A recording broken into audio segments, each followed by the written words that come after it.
ایک دم سے بڑا جرم کرتے ہوئے انسان کہاں اٹھتا ہے، اس میں ہمت نہیں ہوتی ہے۔ تو اسی طرح میرے بھائی جو جھوٹے ہوتے ہیں وہ پہلے چھوٹا جھوٹ بچپن سے ٹوپیاں کرانا سیکھتے ہیں، جھوٹ بولنا سیکھتے ہیں، آہستہ آہستہ آہستہ آہستہ ان میں جھوٹ بولنے کی جو ضمیر ہے نا، جب بھی ہم کوئی گناہ کرتے ہیں نا ہمارا ضمیر ملامت کرتا ہے، ایک ہمیں چپیٹ لگاتا ہے کھینچ کے، وہ کیا کیا، اس چپیٹ کے اثرات اتنی زور سے پڑتے ہیں ہمارے اوپر کہ ہمیں بعض دفعہ نیندیں اڑ جاتی ہیں، یار میں نے کیا ہے۔ کوئی بھی گناہ ہوتا ہے نا انسان سے دل بے چین ہوتا ہے، حدیث میں آتا ہے سیاہ نقطہ لگ جاتا ہے، لیکن آپ اس چپیٹ کو کھا جاتے ہو اور توبہ نہیں کرتے، دوبارہ گناہ کرتے ہو تو ایک اور چپیٹ لگتا ہے، وہ تھوڑا سا محسوس کم ہوتا ہے، کیونکہ چپیٹ کھانے کی عادت ہوتے ہوتے ہوتے ہوتے پھر ضمیر آپ کو ملامت کرتے کرتے تھک جاتا ہے اور پھر ہم ڈھیڑ بن جاتے ہیں۔ تو دنیا میں اچانک بہت بڑا جرم نہیں ہوتا۔ تو رسول اللہ صلی اللہ علیہ وسلم کے بارے میں ہرقل نے جب ابو سفیان سے پوچھا کہ انہوں نے کبھی جھوٹ بولا تو ہرقل نے کہا کبھی زندگی میں جھوٹ نہیں بولا۔ تو ہرقل نے کہا یہ کیسے ممکن ہے کہ جس نے کبھی جھوٹ نہ بولا ہو اچانک اتنا بڑا جھوٹ بول دیا کہ اپنے آپ کو خدا کا پیغمبر کہہ دیا؟ یہ عقل میں آتا نہیں ہے، یہ عقل میں آنے والی بات نہیں ہے۔ تو اللہ نے محمد صلی اللہ علیہ وسلم کی سچائی عربوں کے سامنے 2 اور 2 4 کی طرح رکھ دی تھی، تبھی تو اتنی قربانیاں دی بلال حبشی نے، اتنی قربانیاں دی ہیں صحابہ کرام نے جو ایمان لائے آپ کے اوپر۔ تو اب وہ جھوٹا کہنا ان کے لیے بہت مشکل، تو انہوں نے کیا کہا کہ بھائی ایک بات تو پائی گئی ہے، آپ دعویٰ کرتے ہو کہ ہم موت کے بعد دوبارہ زندگی ہوگی، لیکن یہ ممکن نہیں ہے۔ جیسے میں نے بتایا نا 10 آدمیوں نے گواہی دے دی بکر کے بارے میں، بکر کہہ رہا ہے یہ ٹھیک ہے سچے گواہیں، لیکن جو یہ دعویٰ کر رہے ہیں وہ ممکن ہے نہیں، اس لیے کہ میں تو اس وقت فلاں ملک میں تھا اور اس کے یہ ثبوت ہیں۔ تو مشرکین کہا کرتے تھے کہ بھائی جب ہم مر کے مٹی ہو کے ختم ہو گئے تو پھر دوبارہ پیدا ہونا ممکن نہیں ہے۔ اللہ نے کیا جواب دیا؟ واقعی سائنٹیفکلی ممکن نہیں ہے، لیکن خدا نام اس ذات کا ہے جو ناممکنات کو ممکن بنا دے۔ سائنٹیفکلی تو فرسٹ ٹائم پہلی دفعہ پیدا ہونا بھی ممکن نہیں ہے۔ ہم جب پیدا ہوئے ہیں نا، سائنسدان تو کہتے ہیں ایسے پیدا ہوتے ہیں، بھائی یہ سافٹ ویئر کیسے انسٹال ہو گیا پانی کے اندر ہے؟ بھائی ایک پانی میں ایسے سافٹ ویئر کیسے انسٹال ہو گئے کہ ماں کے رحم میں جائے اور اس میں آنکھ ناک کان دل دماغ جگر گردے پھیپڑے کلیجی بننا شروع ہو جائے، پورا بندہ بن کے باہر آ جائے، اور پھر ایسے سافٹ ویئر انسٹال ہوئے بچہ باہر آیا اور ماں جو روٹی کھا رہی تھی جس روٹی سے بچے کی آنکھ ناک کان بن رہے تھے، ابھی بچہ مارکیٹ میں آیا ہے اور دودھ بھی مارکیٹ میں آ جائے فوراً ہی۔ نہیں آئی میرا خیال ہے بات؟ یہ سافٹ ویئر کس نے انسٹال کر دی ہے بھائی؟ یہ ناممکنات میں سے ہے، عقل نہیں مانتی کہ ایسا ہو سکتا ہے، یہ خدا نے کیا ہے سب کچھ۔ تو اللہ کہتا ہے جس نے پہلی مرتبہ تمہیں بنایا وہی رب تمہیں دوبارہ بنائے گا، وَهُوَ بِكُلِّ خَلْقٍ عَلِيمٌ۔ یہ چیز ناممکنات میں سے نہیں ہے، سائنٹیفکلی ناممکن ہے۔ سائنسدان کہتے ہیں ہماری کھوپڑی نہیں مانتی، کوئی بات نہیں، سائنسدان کی کھوپڑی بنائی کس نے؟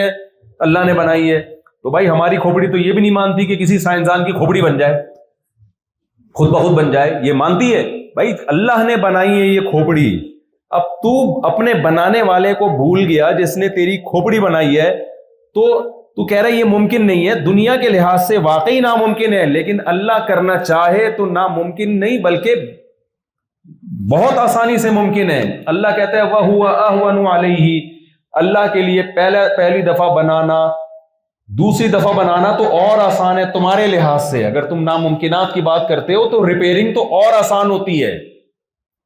تو اس لیے میرے بھائی تو اب 2 دلیلوں سے ثابت ہو گیا، پیغمبروں سے بھی ثابت ہو گیا کہ ہم دوبارہ پیدا ہوں گے، اور جو جرح کی تھی مشرکین نے کہ یہ تو خبر ممکن ہی نہیں ہے، اللہ نے اس جرح کو بھی کیا کر دیا؟ دور کر دیا کہ نہیں بھائی یہ ممکن ہے، اللہ نے اس سے زیادہ آسان اس سے زیادہ مشکل کام کیے۔ تو اب مجھے ایک بات بتاؤ میرے بھائی، غیر مسلم ان دونوں باتوں پہ یقین نہیں کرتا، وجہ اس کی یہ کہ اس تک محمد صلی اللہ علیہ وسلم کا پیغام صحیح مضبوط طریقے سے پہنچ نہیں رہا ہے، کیونکہ مسلمان کی حرکتیں ٹھیک نہیں ہیں۔ مسلمان کی حرکتیں ٹھیک ہو تو غیر مسلم آپ کو دیکھے گا کہ یہ کمبخت اتنے اچھے بن کیسے گئے ہیں بھائی۔ ان کا بھی شراب پینے کا دل چاہتا ہے، نہیں پیتے یہ۔ ان کا بھی زنا کرنے کا دل چاہتا ہے، نہیں کرتے یہ زنا۔ ان کا بھی بوڑھے ماں باپ کو اولڈ ہاؤس میں جمع کرانے کا دل چاہتا ہے، مگر یہ نہیں کرتے.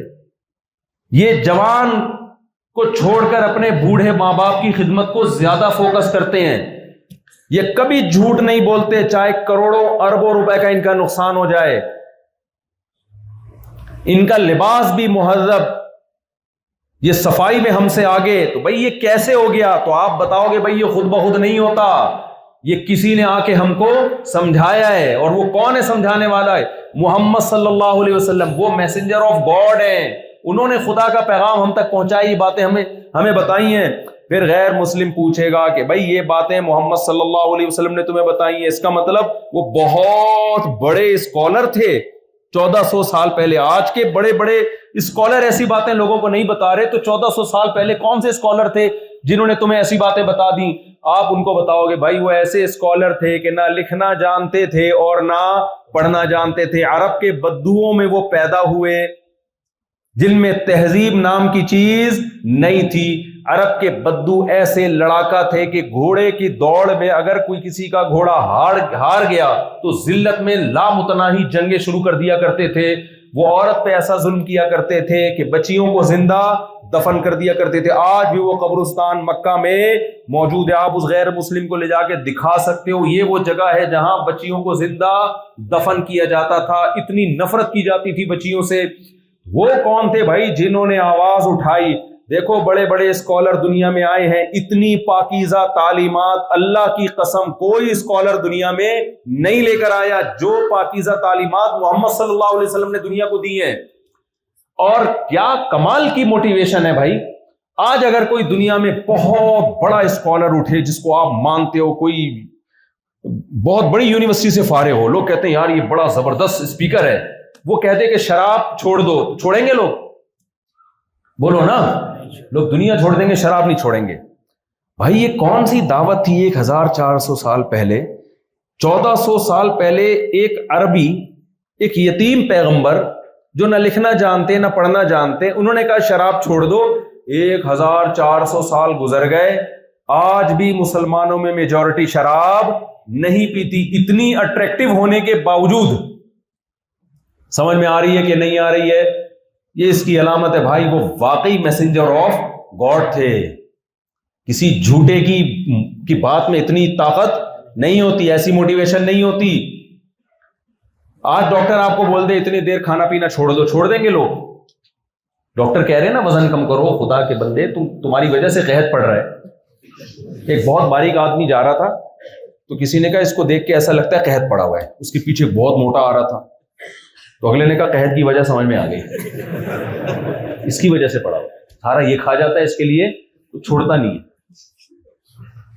ڈاکٹر کہتے ہیں انٹرمیڈیٹ فاسٹنگ کم کھاؤ، اتنے گھنٹے کا ناغہ کرو، کوئی بھی نہیں کرتا. 2-4 لوگ کر رہے ہوتے ہیں بہت ٹینشن کے بعد، وہ بھی ان کو اتنی موٹیویشن مل رہی ہوتی ہے کہ ہم نے زندہ بچ جائیں گے، ہم اس بہانے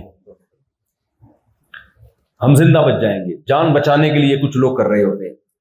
لیکن روزہ جو محمد صلی اللہ علیہ وسلم نے 1400 سال پہلے 1 مہینہ رمضان کا روزہ، وہ یہ انٹرمیڈیٹ فاسٹنگ سے کئی گنا زیادہ مشکل ہے. وہ 18 گھنٹے کے روزے بھی ہوتے ہیں، 20 گھنٹے کے روزے بھی ہوتے ہیں، شدید ترین گرمیوں کے روزے بھی ہوتے ہیں. 4 آدمی نہیں رکھتے وہ روزے رمضان میں، لاکھوں نہیں کروڑوں مسلمان رکھتے ہیں وہ روزے. 1400 سال پہلے محمد صلی اللہ علیہ وسلم نے آرڈر دیا تھا، 1400 سال کے بعد بھی اس آرڈر کو ایسے خاندانی طریقے سے فالو کیا جا رہا ہے. میرے بھائی یہ اس کی دلیل ہے کہ وہ واقعی میسنجر آف گاڈ تھے. آپ کے پاس تو کوئی وسائل بھی نہیں تھے اپنی بات. دیکھو میرے پاس تو میڈیا ہے، چینل ہے، ایک بیان ہوتا ہے لاکھوں لوگوں تک پہنچ جاتا ہے، اور وہ بھی تھوڑی دیر تک اثر ہوگا، اس کے بعد اثر ختم. دوبارہ ایک شادی پہ استغفر اللہ، یعنی دوبارہ وہ پرانی باتیں شروع کر دیں گے، منہ سے بعض دفعہ غلط باتیں نکل جاتی ہیں، تو دوبارہ وہی ایک شادی کی بات ہے نا. پہلے میرا بیان سنتے ایک دم جوش میں آتے ہیں، پھر دوبارہ جب گھر جا کے مار پڑتی ہے، جھاڑ پڑتی ہے، کہتے ہیں یار یہ اچھا نہیں، میں نہیں کرتا 4 شادیوں کا ذکر، خواتین بہت ناراض ہوتی ہیں. تو میری بات میں کیا موٹیویشن ہو، کسی گورے کی بات میں کیا موٹیویشن ہو؟ بھائی محمد صلی اللہ علیہ وسلم نے 1400 سال پہلے کہہ دیا 1 مہینہ روزے رکھو. جب رمضان آتا ہے پوری دنیا میں ہلچل مچ جاتی ہے. اتنی طاقت، اتنی موٹیویشن، اتنی پاور، یہ کسی معاذ اللہ نقل کفر نباشت کسی جھوٹے میں نہیں ہو سکتی.